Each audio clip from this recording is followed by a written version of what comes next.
घर और किचन में काम आने वाली कुछ ऐसी टिप्स जो हम सभी लेडीज़ों को पता होना चाहिए, जिससे कि हमारा काम आसान तरीके से हो, हम अपने बचत कर पाए और खुद के लिए हम टाइम भी निकल पाएँ। Hello everyone and welcome back to my channel. कैसे हो आप सभी लोग? आई होप कि आप सब बहुत अच्छे होंगे। तो चलिए आज का वीडियो शुरू करते हैं।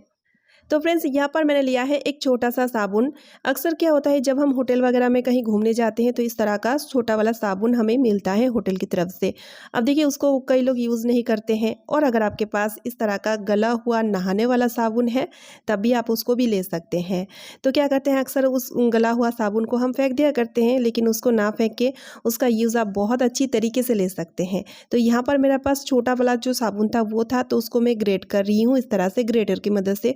बहुत ही इजीली इस तरह से देखिए ग्रेट हो जाता है। बस इतना काफ़ी है। अब मैं इसका क्या करूँगी, चलिए मैं आपको दिखाती हूँ। तो यहाँ पर मैंने लिया है एक बोतल।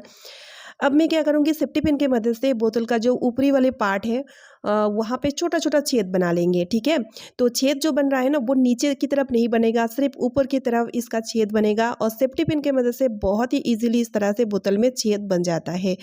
बहुत सारा छेद अब बना लीजिएगा इस तरह से। देखिए कुछ इस तरह से बन चुका है। अब हम क्या करेंगे, जो ग्रेट किया हुआ साबुन है उसको हम बोतल में डालेंगे, और अगर आपके पास नहाने वाला गला हुआ साबुन है उसको आप तोड़ के डाल सकते हैं, उसको ग्रेट करने की ज़रूरत नहीं पड़ेगा।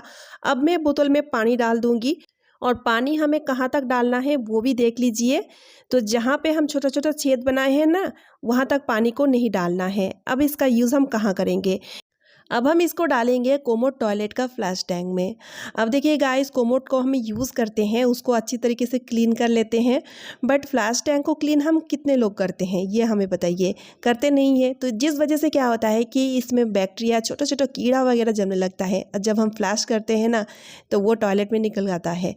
तो इसके लिए क्या किया जाए, तो इस तरह से अगर आप बोतल में साबुन को डाल करके इस फ्लैश टैंक में डाल दीजिएगा, जितने बार आप फ्लैश कीजिएगा ना, एक तो साबुन का विनी विनी खुशबू आएगा, और दूसरा तो बैक्टीरिया वगैरह जो भी रहेगा ना वो मर जाएगा। तो इस प्रोसेस को आप हमेशा करिएगा, तो आप देखिएगा आपका टॉयलेट, आपका कोमोट, आपका फ्लैश टैंक बैक्टीरिया फ्री रहेगा। आई होप ये ट्रिक आपका बहुत ही ज़्यादा काम आएगा।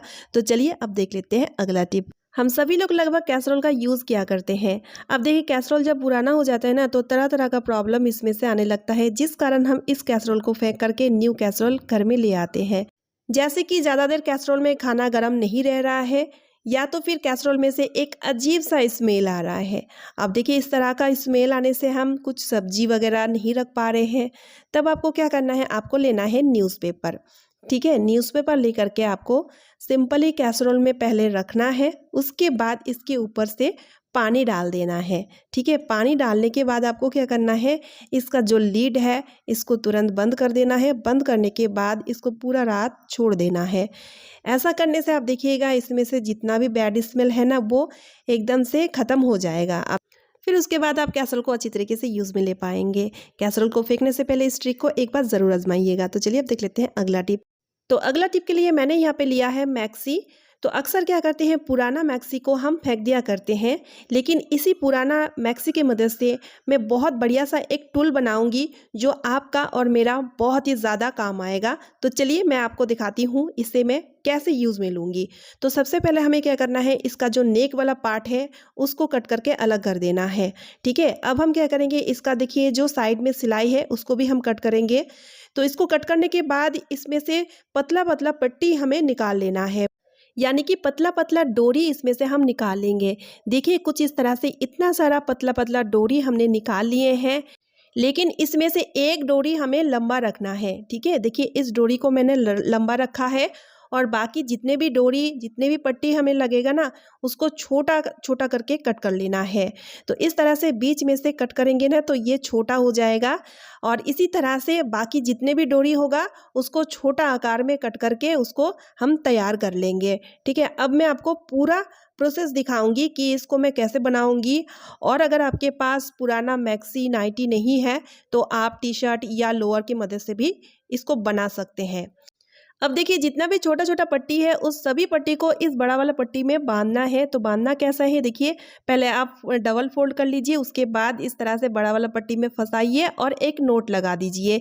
इसी तरह से, इसी प्रोसेस से जितना भी छोटा छोटा पट्टी है ना उसको इस तरह से बड़ा वाला पट्टी में बांध देना है। ठीक है, तो देखिए मैंने कुछ इस तरह से इसको बांध करके अच्छे से फिक्स करके तैयार कर लिया है। अब हम क्या करेंगे, अब हम लेंगे कोई भी पुराना कपड़ा, कोई पुराना जीन्स का कपड़ा ले लीजिए या तो फिर पुराना पैंट का कपड़ा भी आप ले सकते हैं, और लेना है एक पुराना चप्पल।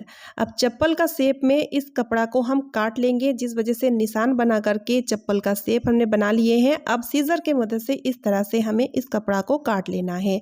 काटने के बाद अब हम क्या करेंगे, जो पट्टी हमने तैयार करके रखे हैं ना, उसको इस कपड़े में हमें फिक्स करना है। तो फिक्स हम कैसे करेंगे, आपके पास दो ऑप्शन है। अगर आपके पास अगर ग्लू है तो ग्लू की मदद से भी कर सकते हैं, या तो फिर आप इस तरह से सिल के भी कर सकते हैं। तो अगर आप चाहते हैं कि परमानेंट तरीके से इसको आप यूज़ में लेंगे तो आप सिल के ही कीजिएगा तो ज़्यादा अच्छा रहे।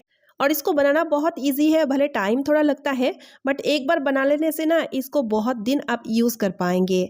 अब हमें क्या करना है, जो पुराना चप्पल हमने लिए है ना, उसको इसके ऊपर इस तरह से लगा देना है। लगाने के बाद सुई धागे की मदद से इसको अच्छी तरीके से हम फिक्स कर लेंगे। सुई धागे की मदद से इसको हम फिक्स इसलिए कर रहे हैं ताकि जब आपका मन करे तो धागे को कट करके आप चप्पल को निकाल भी सकते हैं, है ना। आप चाहे तो ग्लू की मदद से भी कर सकते हैं। तो बस इसी तरह से सुई धागे की मदद से बहुत ही बढ़िया तरीके से इसको अच्छे से फिक्स कर देंगे, ताकि इसको यूज़ करते टाइम इधर से उधर ना हिले। और इसको इस तरह से बीच में से, साइड में से अच्छे से सिल लीजिएगा। और इसको सिलने के लिए जो धागा लेंगे ना, वो थोड़ा सा मोटा लीजिएगा, ठीक है। तो देखिए ये टूल पूरी तरीके से तैयार हो चुका है। अब मैं आपको इसको यूज़ करके भी दिखाती हूँ। आपको पहले गीला कर लेना है, चप्पल को पहन लेना है और इस तरह से पोछा लगाना है। जैसे हम पोछा लगाते हैं ना, तो इसी तरह से खड़े खड़े आप पोछा लगा सकते हैं। बहुत से लोग घुटने कोई प्रॉब्लम की वजह से बैठ नहीं पाते हैं, बैठ करके ढंग से पोछा नहीं लगा पाते हैं, उनके लिए ये मॉप बहुत ही ज़्यादा यूज़फुल रहेगा इस तरह से, क्योंकि खड़े खड़े हम पोछा लगा सकते हैं। और कभी कभी क्या होता है, नीचे कुछ चीज़ गिर जाती है तो उसको पोंछना होता है, तो आप उस टाइम इस तरह से बस चप्पल को पहन लीजिए और अच्छे से उस जगह में जो भी चीज़ गिरा है उसको अच्छे से साफ करके पोंछ सकते हैं, है ना। बढ़िया सा आइडिया। और इसे बनाने के लिए 1 रुपया भी खर्च नहीं हुआ है। घर बैठे बेकार पड़ी हुई चीज़ों से इस तरह का मॉप बना करके इसका यूज़ आप इस तरह से ज़रूर लिया कीजिए। तो चलिए अब देख लेते हैं अगला टिप। तो फ्रेंड्स, जब हम इडली ढोकला जब हम बनाते हैं इडली वाली सांचे में, तो हम ज़्यादातर लोग ना इस तरह से डायरेक्ट इडली बैटर या तो फिर ढोकला बैटर को डाल देते हैं, ठीक है ना। ज़्यादातर लोग ऐसे ही करते हैं, लेकिन आज मैं आपको एक बहुत ही अच्छा उपाय बताऊंगी जिससे कि आपको ना ये जो इडली स्टैंड है ना, इसको धोने की बिल्कुल भी झंझट नहीं पड़ेगी। क्योंकि इडली बनाने के बाद इडली का कुछ पार्टिकल, मतलब लास्ट वाली जो पार्टिकल है ना, वो इस तरह से सांचे में चिपकी हुई रहती है, ठीक है। अब इसको क्लीन करना थोड़ा सा डिफ़िकल्ट है। पहले पानी में भिगोना पड़ता है, उसके बाद थोड़ा सा रब करना पड़ता है और फिर जाके ये क्लीन होता है।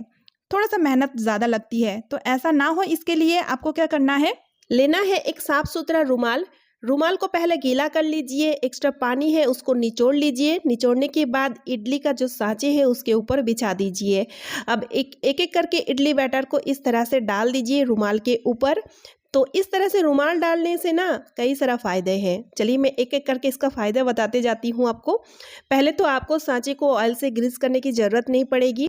अब सांचे को जब बर्तन में हम पकने के लिए रखेंगे तो कई बार ऐसा होता है कुछ ढक्कन लूज होता है, जिस कारण इसका ढक्कन टाइटली नहीं लग पाता है। लेकिन रुमाल डालने के बाद आप देखिए ये ढक्कन टाइटली लग जाएगा। अब तीसरा देख लीजिए, जब इडली बन जाएगा ना तो इस तरह से एक एक इडली को उठा लीजिएगा, रुमाल को आप धोने के लिए डाल दीजिएगा। सांचा आपका पूरा क्लीन मिलेगा, यानी कि सांचे को धोने की ज़रूरत बिल्कुल भी नहीं पड़ेगा। आई होप ये ट्रिक आपका बहुत ही ज़्यादा काम आएगा। सो फ्रेंड्स, आज का वीडियो मैं यही पेंट कर रही हूँ। आई होप आप सभी को आज का वीडियो यूज़फुल लगा है। वीडियो यूज़फुल लगने पे वीडियो को ज़्यादा से ज़्यादा शेयर कर दीजिएगा, साथ ही साथ एक लाइक कर दीजिएगा। चैनल पे न्यू यानी कि पहली बार आए हैं तो चैनल को सब्सक्राइब ज़रूर कर लीजिएगा। तो चलिए मिलती हूँ नेक्स्ट वीडियो में। Bye friends and thanks for watching.